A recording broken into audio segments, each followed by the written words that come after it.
प्रिय विद्यार्थियों, DSS online कक्षा में आपका स्वागत है। मैं आपकी हिंदी अध्यापिका सरता सिंह आज आप लोगों को हिंदी वसंत भाग 2 के पाठ 10 अपूर्व अनुभव के बारे में बताऊंगी। अपूर्व अनुभव की लेखिका तेतुस्को कुरोयानागी जी हैं, जिनका जन्म 9 अगस्त 1933 को जापान टोक्यो में हुआ था। वह एक अभिनेत्री और लेखिका हैं। इनका उपनाम तोत्तो-चान है, अर्थात निकनेम। तेतुस्को कुरोयानागी का उपनाम तोत्तो-चान है। उनकी उम्र अब 87 वर्ष की हो चुकी है।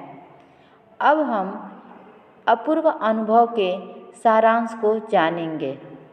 पाठ का सार।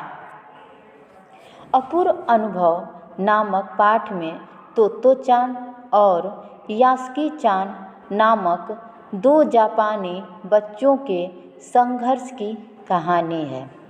तोत्तो-चान और यासुकी-चान को पेड़ पर चढ़ने का न्योता देती है। जो तोत्तो-चान रहती है वो यासुकी-चान को पेड़ पर चढ़ने का न्योता देती है, अर्थात अपने पेड़ पर आमंत्रित करती है।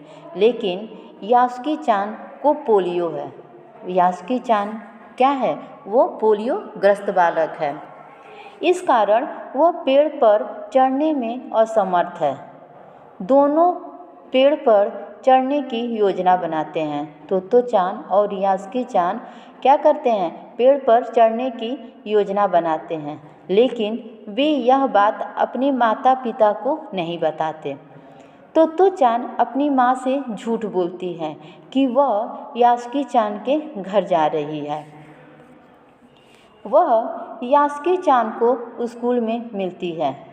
तोत्तो-चान अपनी माँ से झूठ बोल के जाती है कि मैं यासुकी-चान के घर जा रही हूँ, लेकिन वो वहाँ नहीं जाती है। वह यासुकी-चान को अपने पेड़ के पास ले जाना चाहती है, इसलिए वह सीधे उसे स्कूल में मिलती है और उसे लेकर अपने पेड़ के पास पहुँचती है। इस पेड़ पर तोत्तो-चान कई बार चढ़ चुकी थी। तोत्तो-चान चाहती थी कि अब यासुकी-चान भी इस पेड़ पर चढ़े और सारे नज़ारे को देखे। यासुकी-चान भी पेड़ पर चढ़ने को विचार से बहुत उत्साहित था। तोत्तो-चान चौकीदार के छप्पर से एक सीढ़ी घसीटकर पेड़ के तने के सहारे लगा देती है, जिससे यासुकी-चान क्या हो? पेड़ पर चढ़ सके।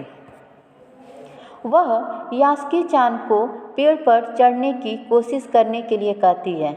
वह जो तोत्तो-चान रहती है वो यासुकी-चान को कहती है कि तुम पेड़ पर चढ़ने के लिए कोशिश करो, लेकिन यासुकी-चान बिना सहारे के एक सीढ़ी भी क्या होता है? चढ़ नहीं पाता है और वो क्या हो जाता है? निराश हो जाता है, उदास हो जाता है।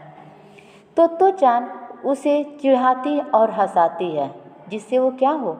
निराश न हो, उदास न हो और वह दोबारा उस पेड़ पर चढ़ने की कोशिश करने के लिए कहती है। उसे हंसाती है, चिढ़ाती है और उसे कहती है कि तुम कोशिश करो, तुम पेड़ पर चढ़ सकते हो।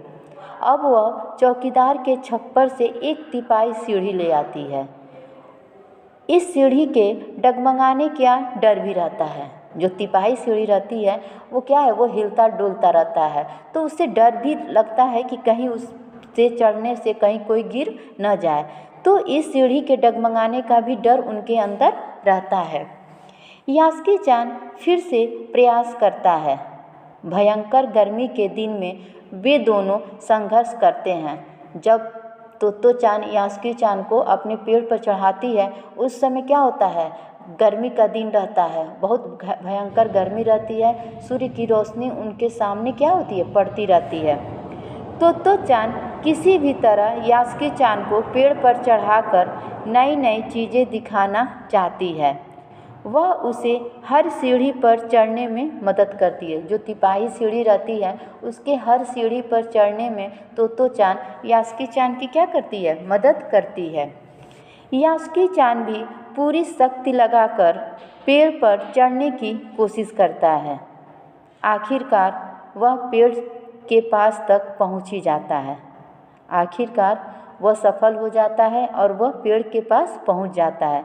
तब भी तोतो चान को लगता है कि उनकी सारी मेहनत क्या हो गई, बेकार गई।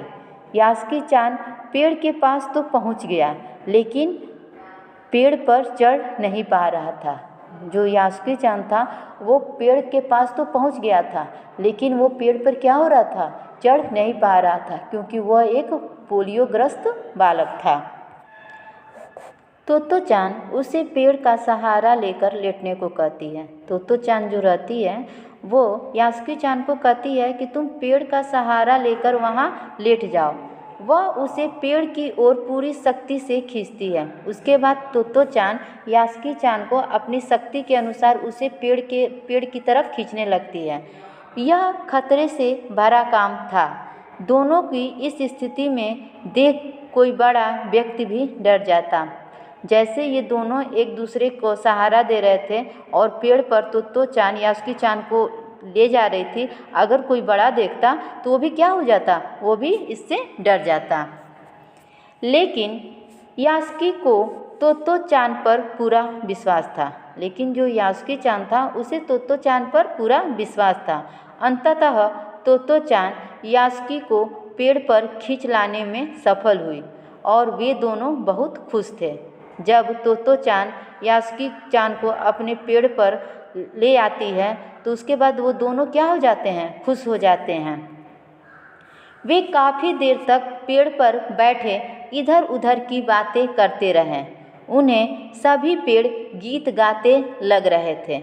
यास्की के लिए पेड़ पर चढ़ने का अनुभव अपूर्व था।